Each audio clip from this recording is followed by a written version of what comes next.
Hello बच्चों, चलिए प्रश्न को पढ़ते हैं। इसमें लिखा है एक बस जो है वो सड़क पर उत्तर दिशा में 50 किलोमीटर प्रति घंटा के समान वेग से चलती है। तो यह 90 डिग्री पर मुड़ी है तथा मुड़ने के बाद भी चाल समान रहती है, यानी वेग का परिमाण बच्चों समान रहता है। तो मुड़ने के दौरान जो है बच्चों वेग में कितनी बढ़ोतरी हुई है ये हमें बताना है। 4 विकल्प दिए गए हैं। तो चलिए बच्चों इस प्रश्न की मूल अवधारणा को हम देख लेते हैं। तो बच्चों हम यहाँ पर देख लेते हैं कि जो सदिशों का अंतर होता है वो किस प्रकार से होता है बच्चों। तो मान लीजिए बच्चों ये एक सदिश हमारा इस प्रकार से ए सदिश है, और तथा बच्चों दूसरा सदिश इस प्रकार से बच्चों हम बी सदिश मान लेते हैं बच्चों।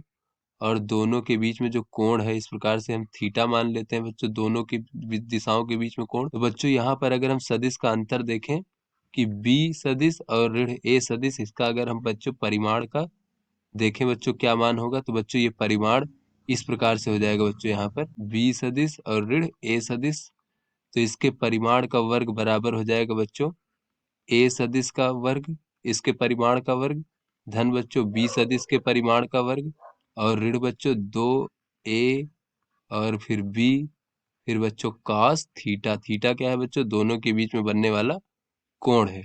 तो इस प्रकार से बच्चों हम सदिशों का अंतर ज्ञात करते हैं। तो चलिए बच्चों अपने प्रश्न को हल करते हैं। तो यहाँ पर बच्चों कहा जा रहा है कि एक जो बस है बच्चों, यहाँ पर कहा जा रहा है सड़क पर उत्तर दिशा में 50 किलोमीटर प्रति घंटा के समान वेग से चलती है। तो यह 90 डिग्री पर मुड़ी है। तो बच्चों यहाँ पर देख लेते हैं, ये मान लीजिए हमारा उत्तर दिशा है बच्चों इस प्रकार से। तो बच्चों ये हमारा पूर्व हो जाएगा, और ये हमारा बच्चों पश्चिम हो जाएगा, और बच्चों ये हमारा दक्षिण हो जाएगा इस प्रकार से।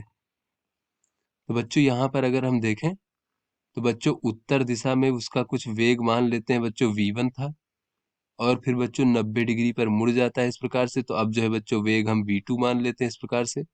और बच्चों दोनों के वेग का जो परिमाण है बच्चों वो समान है इस प्रकार से। तो यहाँ पर कहा जा रहा है बच्चों कि मुड़ने के बाद जो है ये हमारा इसमें कितनी बढ़ोतरी हुई वेग में। तो यहाँ पर बच्चों हम देख लेते हैं कि वेग में बढ़ोतरी, अर्थात बच्चों ये हमारा हो जाएगा कि बाद का वेग, और बच्चों पहले का वेग उसमें से हम घटा देंगे बच्चों, तो ये हमें बढ़ोतरी पता चल जाएगा। तो इसका अगर परिमाण हमें ज्ञात करना है बच्चों, तो इसके परिमाण का वर्ग बराबर हो जाएगा v1 के परिमाण का वर्ग, धन बच्चों v2 के परिमाण का वर्ग, और ऋण बच्चों 2v1 और बच्चों v2, और फिर कास, और बच्चों दोनों के बीच में कोण कितना है बच्चों, तो ये 90 डिग्री है। तो यहाँ पर हम कास 90 डिग्री लिख देंगे बच्चों। और यहाँ पे v2 ऋण v1 की दिशा किधर होगी बच्चों, तो ये इस प्रकार से, इसकी दिशा इधर होगी इस प्रकार से। तो बच्चों ये 90 डिग्री है, और इन दोनों का परिमाण जो है ये समान है। तो बच्चों ये दोनों कोण जो है ये 45 डिग्री होंगे बच्चों इस प्रकार से। दोनों कोणों का मान समान होगा, क्योंकि बच्चों दोनों ही वेग के परिमाण जो है समान है। तो यहाँ पर बच्चों अगर हम इसका वेग में बढ़ोतरी का परिमाण देखें बच्चों, तो इसका वर्ग जो होगा वो इस प्रकार से बच्चों v1 और v2 के जो परिमाण है बच्चों वो दोनों समान है, और इसका मान हमें दिया गया है 50 किलोमीटर प्रति घंटा।